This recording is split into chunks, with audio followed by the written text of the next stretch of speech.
Mehran university of engineering and technology Jamshoro में शागिर्दनि खे रोजगार ऐं इंटर्नशिप ॾियण लाइ जॉब फेयर मुनक़िद कयो वियो। रोजगार मेले में 40 खां वधीक कंपनियुनि, सनती इदारनि ऐं तंज़ीमुनि पंहिंजा स्टॉल लॻाया, जिथे ग्रेजुएट शागिर्दनि नौकरीअ लाइ पंहिंजूं दरख़्वास्तूं ऐं इंटरव्यूज़ ॾिना। वाइस चांसलर प्रोफेसर डॉक्टर ताहा हुसैन अली जो चवणु हो त यूनिवर्सिटी जे 27वें कॉन्वोकेशन में 897 शागिर्दनि ऐं शागिर्दियाणियुनि डिग्रियूं हासिल कयूं आहिनि। तक़रीबन 3000 शागिर्दनि ऐं शागिर्दियाणियुनि खां नौकरियुनि लाइ दरख़्वास्तूं ॾियण जो इंतज़ाम कयो वियो आहे। हुन चयो त माहौलियाती ख़तरनि ऐं पाणीअ जे मसइलनि जे हल लाइ महरान यूनिवर्सिटी अमेरिका जे आला तालीमी इदारनि, माहिरनि ऐं वर्ल्ड बैंक सां गॾु कमु करे रही आहे। ये जो जॉब फेयर होता है और उसके बाद कन्वोकेशन तो एक रूटीन का एनुअल फंक्शन है।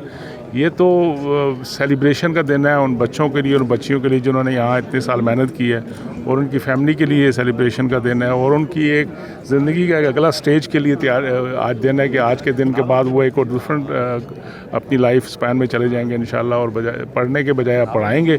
या कुछ काम करेंगे मुल्क के लिए, अपने लिए, सोसाइटी के लिए। असीं जेको आहे पाकिस्तान जे अंदरि फैब्रिकेट कयूं पिया vertical axis wind turbine locally. ॿाहिरां जेके असांखे टर्बाइन्स मिलनि थियूं उन्हनि जी प्राइस इलाही ज़्यादा हाई थी हुजे, त पाकिस्तान में ठाहिण जो इहो मक़सदु आहे त हिननि जी प्राइस बि घटि थिए। उन खां अलावा इहो आहे त पाकिस्तान में बिजली जा इलाही सारा मसइला आहिनि, लोड शेडिंग जो मसइलो आहे, त वर्टिकल एक्सिस विंड टर्बाइन जेका आहे इन खां तव्हांखे इहो फ़ाइदो थींदो त मां वटि जेका हवा हूंदी आहे तक़रीबन 18 कलाक अवेलेबल हूंदी आहे 24 कलाकनि मां, त तव्हांखे जेको आहे 18 कलाक पावर प्रोड्यूस मिलंदो। ऐं उन खां अलावा जेके कुझु आवर्स बचनि था, अगरि तव्हां बैटरी ई गॾ में कनेक्ट कयो था त तव्हां वटि जेको आहे उहे 6 आवर बि कंपनसेट थी वेंदा। माना तव्हांखे ग्रिड ते डिपेंड थियण जी हाणे नीड न आहे, मतिलबु तव्हां उन खां सिवा बि जेको आहे लोड शेडिंग में जान छॾाए था सघो। ऐं उन खां अलावा जेके नॉर्मल पावर एनर्जी बैकअप्स आहिनि, जनरेटर थी वियो जंहिंमें तव्हांखे फ्यूल थो विझणो पए। उन खां अलावा जेको आहे अगरि सोलर पैनल्स थी विया उन्हनि जी क्लीनिंग थी करणी पए, उन्हनि खे जेको आहे उन्हनि जी इनिशियल जेका इंस्टॉलेशन कॉस्ट आहे उहा बि इलाही ज़्यादा हाई आहे। त विंड टर्बाइन हिकु शइ अगरि तव्हां पंहिंजे घरनि ते, पंहिंजी फील्ड्स में, बनियुनि में, इन्हनि जॻहियुनि ते लॉन्च कयो था, या पंहिंजी नंढी का इंडस्ट्री आहे तव्हांजी उते तव्हां लॉन्च कयो था, त तव्हांखे ॾाढो फ़ाइदो मिलंदो उन मां। ऐं तव्हांजी पावर जी जेको मसइलो आहे, बिजली जो जेको मसइलो आहे, जेको अॼुकल्ह जेको बि नंढी इंडस्ट्री ठाहे थो उनखे इहो जो हुजे थो त मां जेको आहे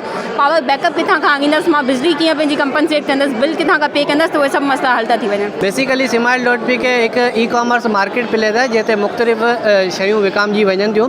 जंहिंमें पाण ॾिठो वञे कि हेल्थ रिलेटेड शयूं बि आहिनि, ब्यूटी रिलेटेड शयूं बि आहिनि, ऐं उन खां अलावा बि काफ़ी शयूं आहिनि। असां जेको मेन मक़सदु खणी आया आहियूं उहो मेन मक़सदु इहो आहे कि काफ़ी माण्हू अहिड़ा आहिनि जेके घर में काफ़ी पंहिंजी शयूं ठाहिनि था, जेको हुनर ठाहिनि था,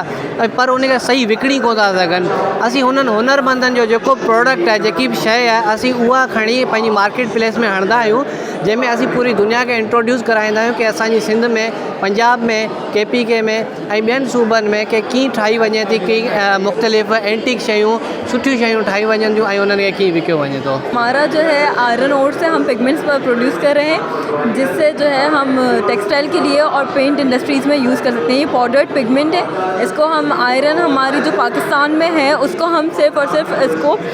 यूटिलाइज़ करना चाह रहे हैं, ताकि जो है वो हमारे लिए एज अ वेस्ट ना हो। उसको हम यूटिलाइज़ करके और डिफरेंट कलर्स उसके ले रहे हैं टेम्परेचर रेंजेस के ऊपर, तो वो हमें बहुत ज़्यादा अच्छे प्राइस में और जो है ऑर्गेनिक पिगमेंट से ज़्यादा हमें फीजिबल है।